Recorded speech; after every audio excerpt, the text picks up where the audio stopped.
Hi, and welcome back to HazMat Ops Training and this week's episode of This Week in HazMat.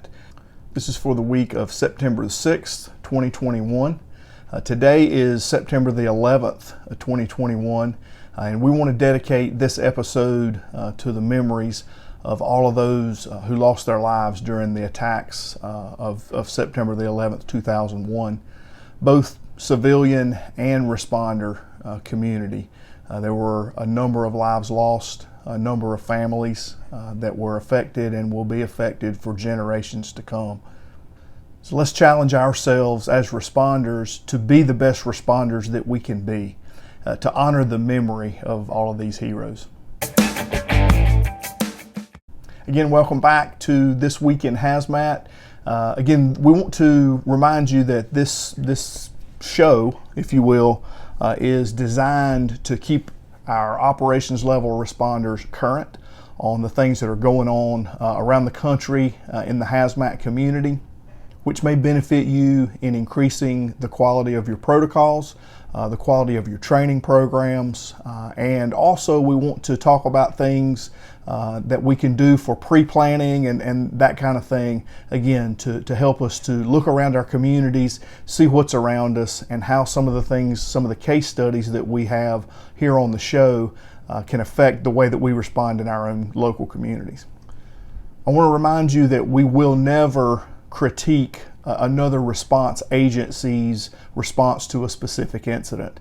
We simply want to highlight and illustrate some of the things that are going on in the response world, to identify things that we see and other response partners are seeing out here in their communities, and then talk about ways and policies and protocols to respond to those types of incidents, but never to critique the way that one agency or another responded to that particular type of incident.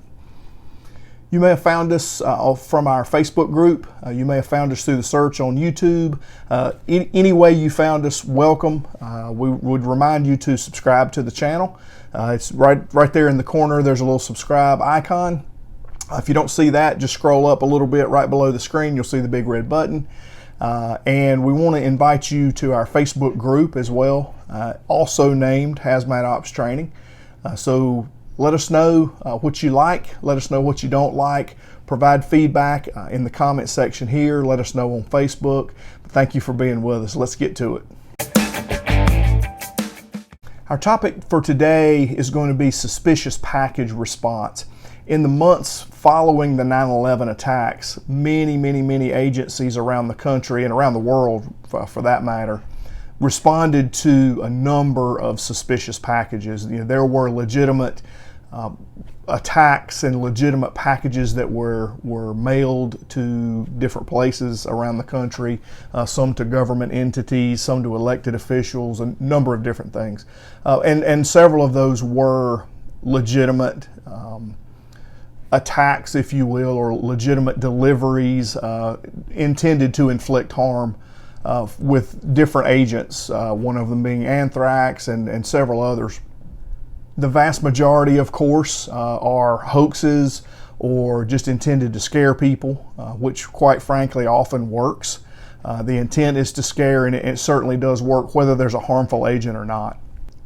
Over the past couple of weeks, we've had, seems like a little bit of a spike nationwide with suspicious package incidents reported.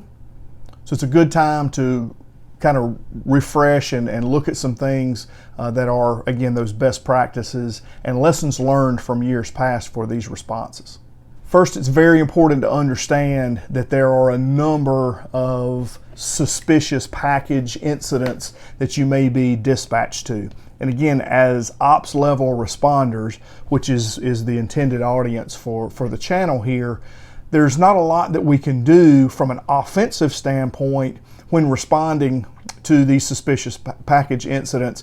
And a lot of times, we hear, white powder incidents, or we hear, these described as different things. Typically what we see is either a suspicious package with some sort of suspicious substance associated, whether that be a liquid or a powder or that kind of thing. Very, very common.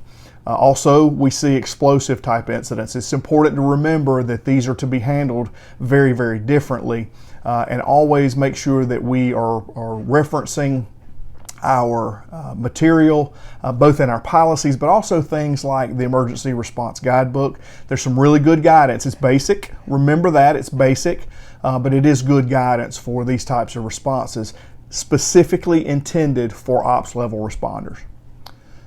Now, we said that there's limited things that we can do as ops level responders from an offensive standpoint. But that doesn't mean that there's nothing we can do and we just have to be a spectator.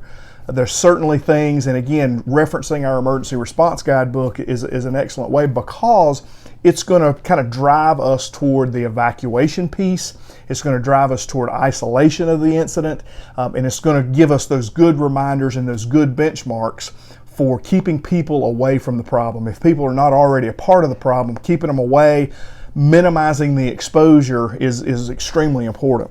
And then, of course, we want to minimize any exposure to the response personnel.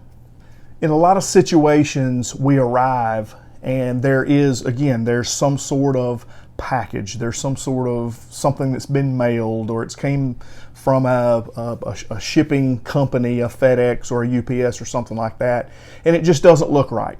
There's some sort of substance potentially inside the package, on the outside of the package. It's coming from somewhere that just doesn't make sense. The postage is wrong. There's all kinds of scenarios that we can see.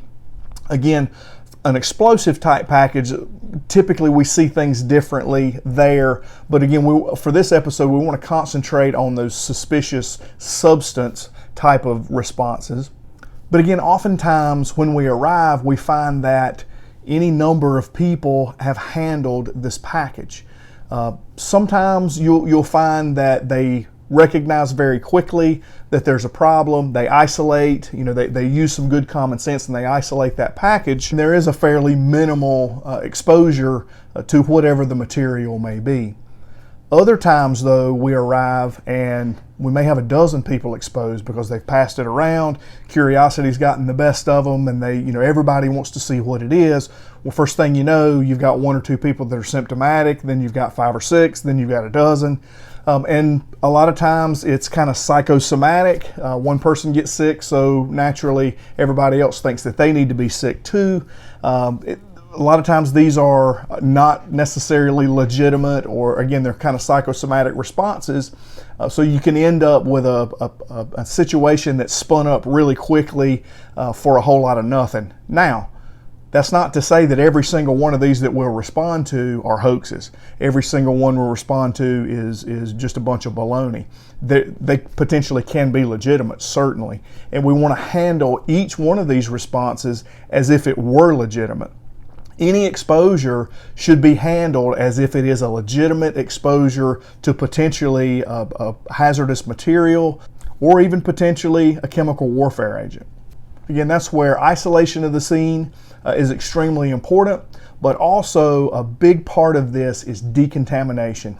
Anyone that potentially has been exposed, and especially if they're showing signs and symptoms of exposure, should be decontaminated immediately.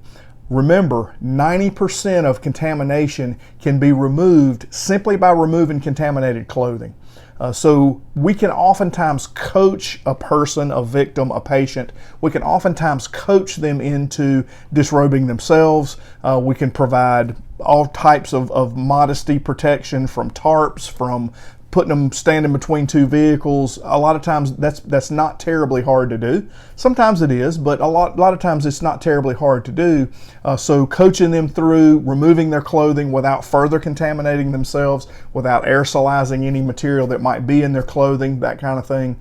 But we want to get that contaminated clothing off of them as quickly as possible and get them rinsed off if that's the appropriate thing to do. Sometimes a dry decon may be appropriate. Again, you've got to plan for this, you've got to have protocols for this, but it's good food for thought, and it's good things for us to think about. Depending on what the agent is, a wet or a dry decon potentially could be the right thing. It's not terribly difficult, again, to kind of walk a patient, if the person is conscious and alert, is ambulatory and is able to do this for themselves, they can do a lot of the decontamination themselves with very minimal interaction with you as the responder, especially at the ops level, to minimize exposure to you. If they need to be rinsed off, by all means rinse them.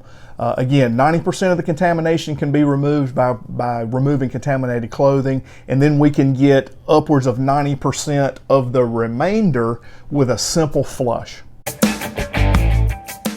Another very important piece of these suspicious package incidents is notification of other partners. This oftentimes is one of the major failures in suspicious package response situations, where we don't involve the appropriate partners. We may involve other partners, but they may not be the appropriate partners. If you're an ops level responder, especially a fire or EMS type responder, we always want to get the law enforcement component in place. Depending on your local, whether that be city or county emergency operations plan or even a state emergency operations plan, typically law enforcement will be the lead agency for the criminal element of the incident, but also the investigative element and the threat assessment element. Again, that depends on your emergency operations plan at your city or county level. So make sure that you understand that. Make sure that you're having the conversations with your law enforcement partners so that we know these things going in and we're not trying to figure it out as we're on the fly on the incident. Other partners that we may not think about very often, one in particular is public health. Again, it all depends on the way that you're organized at your local municipality or county or state level, but oftentimes your public health partners are big players in these. Again, you know, and I've shared with you that I live in North Carolina. Here in North Carolina, our state public health partners are very active with suspicious package incidents, not only for exposure surveillance and long-term surveillance for that victim, but also for testing. Again, that goes hand in hand with the law enforcement piece. That needs to be coordinated, that needs to be managed very closely, but don't forget our public health partners. Our local emergency managers as well for a number of things. These folks can help you with coordination, they can help you with communication, information flow, logistics.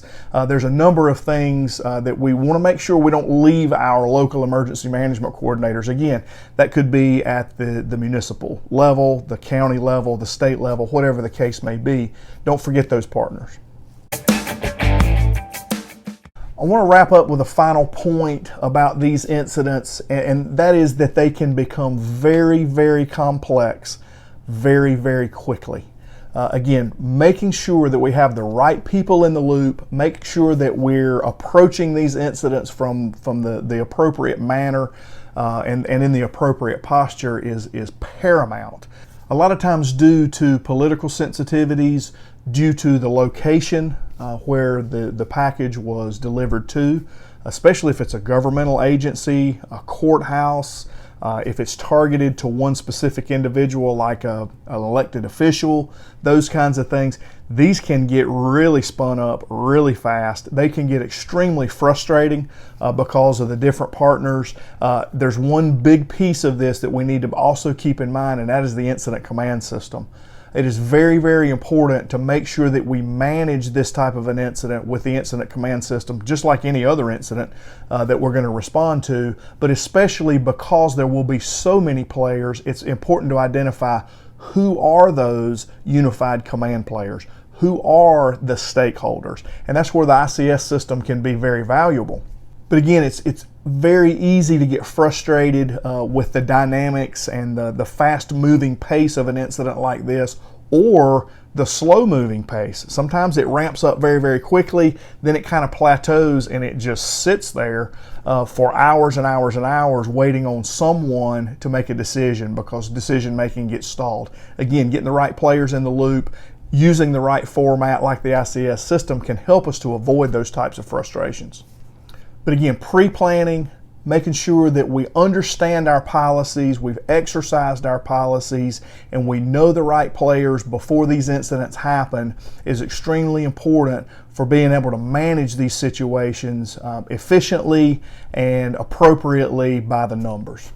Hey, that's all for this episode. Again, we want to thank you for being here. And again, this episode is dedicated to all the men and women and the families of the civilians and the responders from the attacks of 9/11.